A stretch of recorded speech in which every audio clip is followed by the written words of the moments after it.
हेमंत जी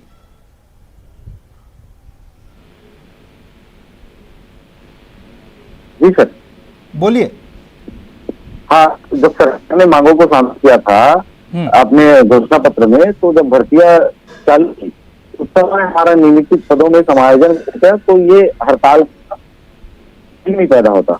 जी नहीं नहीं, मुझे तो आप इतना बताइए कि क्या ये सही समय है? आप लोग अपनी मांगे, सारी बातें मान लिया आपकी तरफ से कि सारा भरोसा दिया गया था, ये घोषणा की गई थी, ऐलान किया गया था, सारी बातें मान लिया आपकी, लेकिन क्या आप ये बताइए कि क्या ये सही समय है इस वक्त में, जब छत्तीसगढ़ के लोगों को आपसे उम्मीद है आप लोग इस्तीफा दे दें, काम छोड़कर चले जाएं, हड़ताल पर चले जाएं? ये समय, जैसे कि आपने कहा कि सही है या नहीं, तो इसके बारे में मैं बता दूं कि समय कब आएगा सही। सरकार 2 साल से हमको घुमा रही है। तो आप दबाव बनाएंगे ऐसे वक्त में जब लोगों की जान पर बनाई है, आप ये दबाव बनाने की कोशिश करें कि या तो हमारी बात मान लो, नहीं तो हम नहीं काम करेंगे। और निवेदन सब चीज किए हैं। ये अचानक से किया गया आंदोलन नहीं है। हम तो जुलाई से, अगस्त से हम आवेदन निवेदन करते आ रहे हैं सरकार से, प्रशासनिक अधिकारियों से, कि जो पद निकले हैं उसमें समायोजन किया जाए, हमारे 13,000 कर्मचारियों के भविष्य के साथ खिलवाड़ न किया जाए। हम भी इस जनता के बीच के रहने वाले हैं, हमारा भी परिवार है। हम कोरोना वॉरियर्स के रूप में जो सेवाएं देते आ रहे हैं लगातार, सरकार ने जो 6 महीने और जो 15 सालों में हमारी जो मांग है उसको रखा, उसके बाद ये 6 महीने जो सम्मान देते आ रहे थे, तो 19 से जब आंदोलन शुरू हुआ, तो उसके पहले 18 तारीख को माननीय स्वास्थ्य मंत्री जी का एक वीडियो आया, उसमें हमारी क्या बोलते हैं निवेदन किया गया, लेकिन हमने इसकी सूचना पहले दी थी। अचानक से 18 तारीख को उनको देना, क्या पहले हमसे बातचीत नहीं करते? सरकार के द्वारा कोई बातचीत नहीं किया गया उनके द्वारा। हमने तो बातचीत करने के लिए उनके पास गए थे, हम मिशन संचालिका महोदय से मिले, लेकिन नतीजा क्या रहा? बेअसर रहा। किसी भी प्रकार का 1% का भी हमारे लिए पॉजिटिव रिस्पॉन्स नहीं दिया गया, जिसके कारण हम आंदोलन पर आने के लिए मजबूर हुए, क्योंकि हमारा भी परिवार है, हम भी उसी जनता के हैं। ठीक है, आपका भी परिवार है, आप ही उसी जनता के बीच में से आते हैं और जनता सब कुछ देख रही है। चिमनानी साहब, आप कुछ कहना चाह रहे हैं? उसके पहले घनश्याम जी से जवाब ले लेते हैं। घनश्याम जी, क्या स्थिति है ये छत्तीसगढ़ में? इतनी बार मिले, इतनी मांगे रखी, कितनी बार आंदोलन किया, कोई जवाब नहीं है छत्तीसगढ़ की सरकार की तरफ से, और उसके बाद हालात ये हैं कि भुगत आम व्यक्ति ही रहा है। पुनीत जी, जहाँ तक एनएचएम की बात हम कर रहे थे और भाई साहब जो कह रहे थे, मैं उनका नाम नहीं पढ़ पा रहा हूं, पर एक बात बेहद स्पष्ट है, उन्हें यह मालूम होना चाहिए कि छत्तीसगढ़ में कांग्रेस और भूपेश बघेल जी की सरकार है। ये सरकार वो सरकार है जिन अपने वादों को पूरा करने वाली सरकार है। आज लगभग 18 से 20 माह इस सरकार को हुए हैं। पिछला वर्ष समूचा पूरा चुनावी वर्ष में बीता है, चाहे लोकसभा के चुनाव हो, नगरीय निकाय के चुनाव हो या पंचायती राज के चुनाव हो। 2020 की हम बात करें तो मार्च से ही आज कोरोना के संकट से पूरा देश जूझ रहा है, छत्तीसगढ़ उससे जूझ रहा है। आज विपरीत परिस्थितियां हैं। भारत के लोकतंत्र में हर व्यक्ति को अपने बातों को, अपनी अपेक्षाओं के लिए उनको अधिकार प्राप्त है, परंतु परिस्थितियां भी कोई चीज होती हैं। उन परिस्थितियों के आधार पर एक मानवता के नाते एक व्यक्ति को बहुत सहजता से इस बात का निर्णय लेना चाहिए कि उन्हें करना क्या है। मैं आश्वस्त करता हूं आपके टीवी चैनल के माध्यम से कि छत्तीसगढ़ की सरकार, भूपेश बघेल जी की सरकार आपके मांगों को अवश्य पूरा करेगी। समय दीजिए, लेकिन आज जो परिस्थितियां हैं, जान माल की चिंता करने की आवश्यकता है मेरे भाई, उस पर ध्यान दीजिए, वो ज्यादा बेहतर होगा।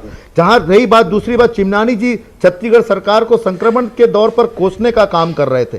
मैं तो पूछना चाहता हूं, अगर आप भूपेश बघेल जी की बातों का इतना संज्ञान लेते हैं कि उन्होंने कहा कि मुझे राज्य की जिम्मेदारी दीजिए ग्रीन जोन, रेड जोन के लिए, आपने दे दिया। भूपेश बघेल जी तो बार बार प्रधानमंत्री जी से कहते हैं, वित्त मंत्री जी से कहते हैं कि छत्तीसगढ़ राज्य का 6 माह का जीएसटी का पैसा नहीं मिला, वो भी दिलवा दीजिए। कोयले की रॉयल्टी का पैसा नहीं मिला, जो राज्य की स्वास्थ्य सेवाओं के लिए उन्हें खर्चे करने की आवश्यकता है, वो भी दिलवा दीजिए।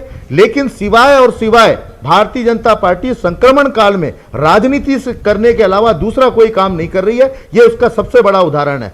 स्थितियां गंभीर जरूर हैं, लेकिन नियंत्रण में हैं। जनता से मैं आपके चैनल के माध्यम से आग्रह करना चाहता हूं, घर पर रहें, सुरक्षित रहें, नियंत्रण सोशल में डिस्टेंसिंग और नियंत्रण में संक्रमण से कितनी बचने है, के जो नियंत्रण उपाय में दिए कितनी गए है हैं, तिवारी उसका साहब, पालन करें। घनश्याम जी, जनता आपके- नियंत्रण में सरकार कितनी आपके है साथ इस हर बात कदम पर खड़ी है। की? एक आम व्यक्ति ये टीवी पे बोलने से तो ठीक है, अच्छा लगता है कि नियंत्रण में है, अधिकारी भी कहते हैं कि नियंत्रण में है, लेकिन आम व्यक्ति जो इलाज के लिए भटक रहा है, जो रिपोर्ट 4-5 दिन बाद आ रही है, आप कह रहे हैं कि टेस्ट करवा लो, रिपोर्ट का पता नहीं है, 4 दिन तक संक्रमण कितना बढ़ जाएगा इस बात को भी तो अंदाजा लगाना चाहिए।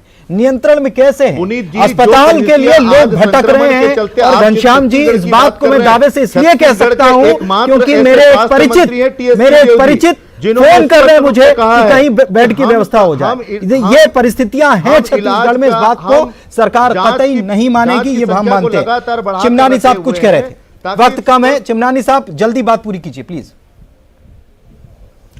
देखिए, स्थिति नियंत्रण में है तो 5 आदमी को आईसीयू बेड दिलवा दे। मैं घनश्याम भाई का बहुत सम्मान करता हूं। कोई भी कांग्रेस का प्रवक्ता या नेता 5 लोगों को आईसीयू में बेड दिलवा देगा ना तो मैं मान लूंगा कि स्थिति नियंत्रण में है। मेरा टर्न है, प्लीज बोलने दीजिए। ये खराब करेंगे क्योंकि इनको मालूम है मैं सच्चाई बोलूंगा। मुझे बोलने दीजिए, सरकार के साथ खड़े होने का। मुझे बोलने दीजिए, मेरा मौका है। कभी भी कर सकते हैं। घनश्याम जी, वक्त यहाँ की पर पहले ही वक्त की कमी है, हम बात लोगों का रख लेने बेड़ा दीजिए। गर्क चिमनानी हो साहब रखा बोलिए, है। चिमनानी साहब बोलिए। 13,000 लोगों का इस्तीफा दे देना, उसके बाद इनको संभाल नहीं पाना, ये तो कोरोना वॉरियर्स से अपेक्षा करते हैं। चलिए ठीक है, लेकिन वक्त की कोरोना कमी है। वॉरियर्स की भी तो आखिरी अपेक्षा है। कमेंट, कोरोना आखिरी कमेंट ये 2 लोग आज जिसे ले हड़ताल लूंगा पे, प्लीज, उनके घर के लोग मर गए हैं। प्लीज प्लीज आखिरी उनके घर कमेंट के लोग हेमंत मर गए। सिन्हा जी से। हेमंत जी, जो हालात हैं, आपको लग रहा है कि आपको थोड़ा सा आगे आके थोड़ा दिल बड़ा कर लें, थोड़ा इंतजार कर लें? आज प्रदेश को आपकी जरूरत है, लोग आपकी तरफ उम्मीद से देख रहे हैं।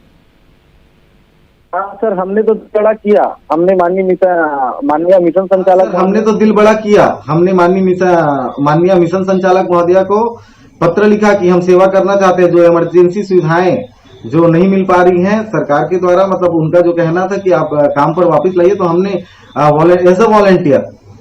एज अ वॉलंटियर हम सेवा देना चाह रहे थे। उनको उन्होंने रिफ्यूज किया।